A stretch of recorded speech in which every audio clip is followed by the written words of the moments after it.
Ya pemirsa, Komisi Pemilihan Umum KPU mengakui menjalin kontrak dengan raksasa teknologi asal Tiongkok Alibaba. Ya, kontrak dengan Alibaba ini terkait dengan pengadaan dan kontrak komputasi awan atau cloud untuk Sirekap Pemilu 2024. Benar nggak ada kontrak terkait pengadaan server ini? Berapa nilainya?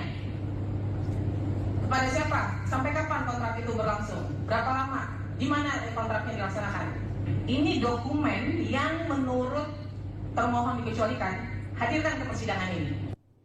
Pengakuan KPU terkait kerjasama dengan Alibaba terungkap dalam sidang lanjutan sengketa informasi antara Yayasan Advokasi Hak Konstitusional atau Yakin dan KPU di Kantor Komisi Informasi Pusat atau KIP pada 13 Maret 2024 di Jakarta.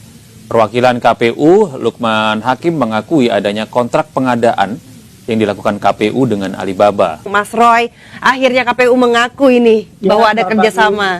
Ya. Nah itu, selamat pagi Mbak Ica, selamat pagi juga Mas Gede, selamat pagi juga pemirsa iNews di mana saja berada.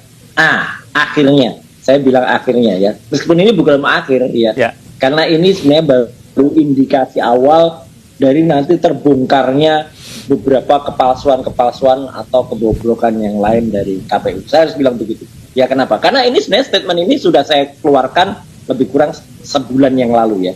Jadi ketika waktu itu saya menemukan adanya IP atau Internet Protocol Address ya, ketika situs Sirekap ini diletakkan di Alibaba.com atau tepatnya di Alien Computing yang ada di Singapura.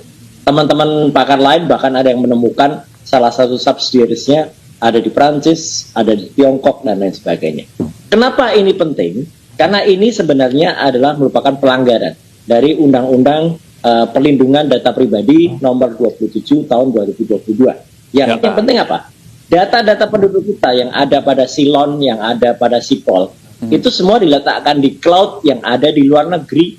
Jadi ini udah bocor semua datanya, udah nggak bocor halus lagi nih. Ini bocor besar atau banjir ini seperti berita tadi di Semarang sama Proda itu data kita udah diobral keluar. Tanggulnya dan jebol sayangnya, ya Mas.